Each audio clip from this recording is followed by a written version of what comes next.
Hello, friends. We should probably mute this What the hell are you? in the background. Yes. Go ahead and take the mute too. Oh, baby, careful. It's warm here. Okay. Hello, and welcome back to my channel. Long time no see. For those of you who don't know, I don't know why you wouldn't know, because if you're here, you know who I am. But I'm Jennifer. Gene. And that's Jean. And Jennifer's fiance. that's true. Fiancé. That's all. I haven't made a video in a very long time. I have been MIA for, 2 months now? 3 months? Probably about 3 months, yeah. I have had a long ordeal of being in the hospital, and now I'm in rehab. Skilled nursing rehab, and it has just seemed like one thing after another and one setback after another. So just really short, I went to the hospital in August. I was septic. I had MRSA. Then I was in there for 2 months. I was in there for a few weeks till they found a rehab place for me to come to. I've now been here since the beginning of October, and now it is almost Christmas, and I want to wish you guys, first of all, a very Merry Christmas. Merry Christmas to you guys. Hope you guys are having a very, very merry time. I'm going to unfortunately spend Christmas in the hospital, but at least Jean will be here with me and I won't be alone. And you can't see them now, but we put up some Christmas lights. I'll put some pictures in here of my Christmas lights in my room. And well, we had to unplug them, so you don't really see it now. Right. We were told to unplug them.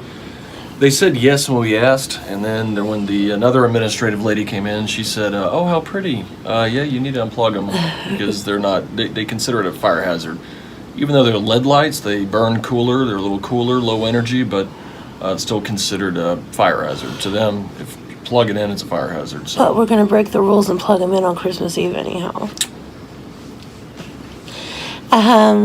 So yeah, this is where I am, and since I've been here, I've had a couple of setbacks. I was doing really well with physical therapy. I was getting physical therapy and occupational therapy. I was doing really well with that. I'll go into more detail later, but it was a Friday afternoon, and I started having this weird taste in my mouth. And I was like, well, maybe I just needed to brush my teeth. It was like a metallic, like I was chewing on a fork or something. And so I didn't really think too much of it, because like I said, I thought maybe I just needed to brush my teeth, and that was that. Then the next day, my chest felt kind of heavy with the taste in my mouth. And I thought maybe it was just the starting of bronchitis. This is the time of the year that I usually get bronchitis. COVID was the last thing in my mind. I mean, I know I'm in a skilled nursing facility and it's like a hotbed. But it just never occurred to me that it could be that. So then the next day on Sunday, my chest was even heavier and the taste was still there. So that's when I thought, something's not quite right here. And so I asked the nurse to be tested. And when it came back, I tested positive. So then I was put back in isolation for 10 days. But during that 10 days, 2 days later, Jean started coming down with flu-like symptoms, coughing, sneezing. You had the weird taste in your mouth too, didn't you? Yes, yeah, it was metallic. So he went and he tested. So we don't really know if I got it first and gave it to him, or he got it and gave it to me. I would probably assume that I gave it to him, since this is where I am. And there was 5 or 6 other people that tested positive right around the same time as I did, but the same general time. So I'm thinking I probably gave it to him. I shared my lovely germs with him. We don't know, yeah. No. I mean, I was using, public transportation, taxi, Uber, the bus, so who knows? I was concerned because we all know that for people in my situation, morbidly obese, and I'm diabetic, that it's, it could be very serious, like life-threatening serious. So I was concerned. The doctor here told me that there was a treatment available. Well, not actually a treatment, but a shot. It was called mono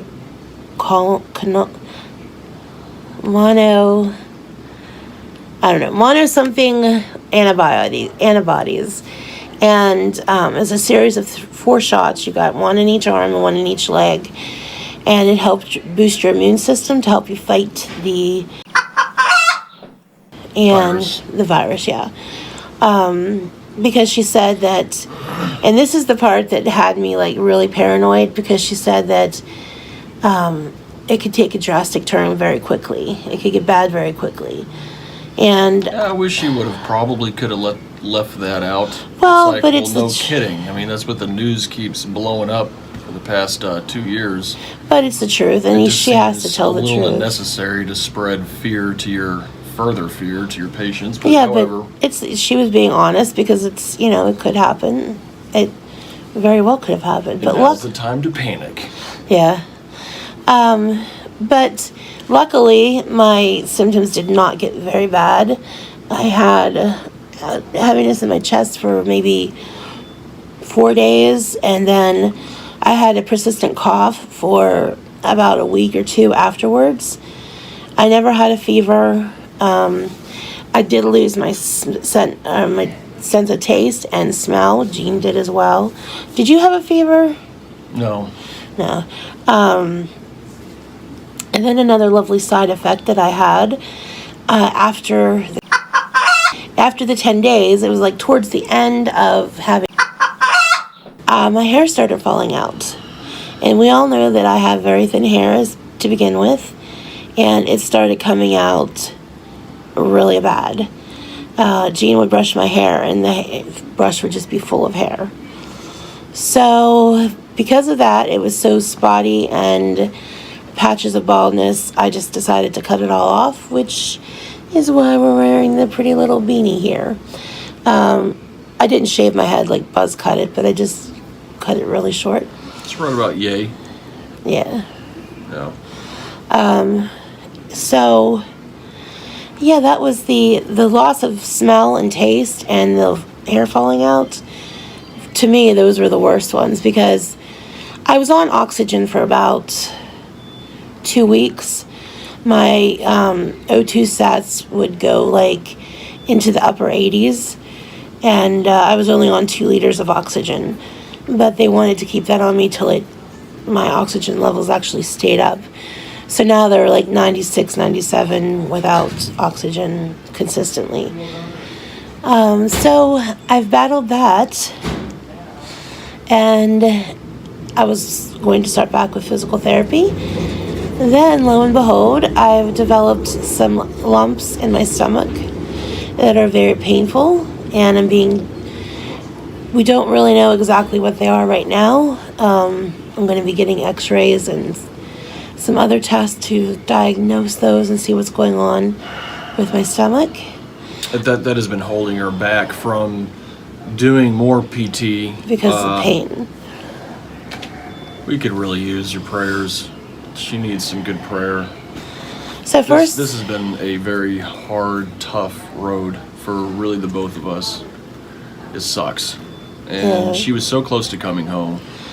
And she would be very close to coming home. She'd be doing excellent physically wise, but now between that put her out, and then now the pain that she's having it's just one setback after another, and it's just been very unsettling. Yeah, it's extremely frustrating and kind of depressing. Because first I was supposed to be released on November 30th, and then I got COVID, and then I had another discharge date for December 31st or January 6th, but now because of the pain in my stomach, I'm really not sure when I'll get to go home. Pending further tests and what needs to be done after that. Luckily, I have lost enough weight that I can get an MRI and a CAT scan safely So those will be a couple of the tests coming up. Of course, that has to be done after Christmas because of it being so close to Christmas, and it's not a life or death situation, so I can't get it done right now. So that's been basically what our past 4 or 5 months have been. Well, since our last video, 3. Yeah. I've been It's here. going on almost 5 months now of being away from the house.